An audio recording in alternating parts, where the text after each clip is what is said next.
প্রজ্ঞার লক্ষণ হচ্ছে ছেদন করা।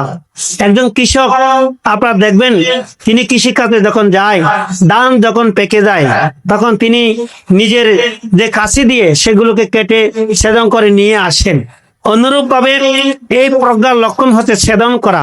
নিজের অন্তর জগতে যে পাপ ও কুশল উৎপন্ন হয়, যে কালিমা উৎপন্ন হয়, দেশ উৎপন্ন হয়, লোভ উৎপন্ন হয়, মোহ উৎপন্ন হয়, অবিদ্যা উৎপন্ন হয়, হিতাহিত বিচার শূন্যতা উৎপন্ন হয়, অজ্ঞান উৎপন্ন হয়, তখন সেগুলোকে ছেদন করা হচ্ছে প্রজ্ঞার লক্ষণ।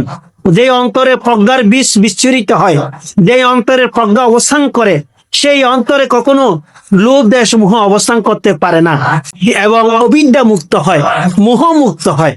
যার কারণে প্রজ্ঞা যখন চেতনার মধ্যে উজ্জীবিত হয়, উৎপন্ন হয়, তখন তিনি একজন সাধক। তিনি তখন সেই মুহূর্তের জন্য সিদ্ধ পুরুষ, সেই মুহূর্তের জন্য তিনি মুক্ত পুরুষ, সেই মুহূর্তের জন্য তিনি একজন সন্ন্যাসী, সেই মুহূর্তের জন্য তিনি একজন ব্রাহ্মণ, সেই মুহূর্তের জন্য তিনি একজন সাধক বা সাধিকা। যার কারণে প্রজ্ঞা, যেটাকে ইংরেজিতে বলা হয় উইজডম, এই উইজডম একটি বিশাল শব্দ।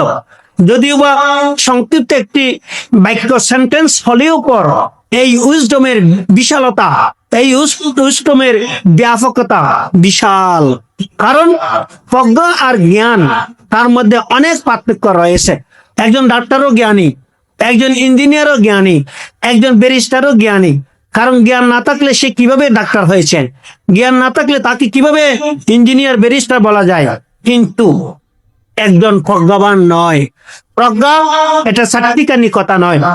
অনেকে জ্ঞানী হতে পারে, কিন্তু প্রত্যেকের পক্ষে প্রজ্ঞাবান হওয়া সম্ভব নয়।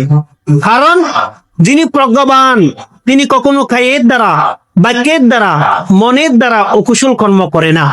তিনি কখনো কারো দুঃখ কামনা করে না, কাউকে হিংসা করে না, কাউকে কষ্ট দেয় না, তার কায়ের দ্বারা কাউকে আঘাত করে না, তার মনের দ্বারা কারো দুঃখ কামনা করে না, তার বাক্যের দ্বারা কাউকে কটু কথা বলে না। একজন প্রজ্ঞাবান। কিন্তু জ্ঞানীরা মাঝে মধ্যে হোঁচট খায়, জ্ঞানীরা মাঝে মধ্যে পাপও করে। অনেক ডাক্তার, ইঞ্জিনিয়ার আছেন, ব্যারিস্টার আছেন, তারা জ্ঞানী বটে, কিন্তু তারা অনেক সময় দেখা যায় আরেকজনের ক্ষতিও করে নিজের স্বার্থের জন্য। কিন্তু একজন প্রজ্ঞাবান, তিনি কখনো জীবনান্তেও অপরের ক্ষতি করে না। তিনি সবসময় হিতাহিত জ্ঞান রেখে নিজের মনের মধ্যে অনিত্য দুঃখ অনাত্মাকে উপলব্ধি করে লোভ দেশ মোহ সম্বন্ধে অবগত হয়ে বিচরণ করেন, সম্প্রজ্ঞানে নিজেকে জীবন যাপন করেন।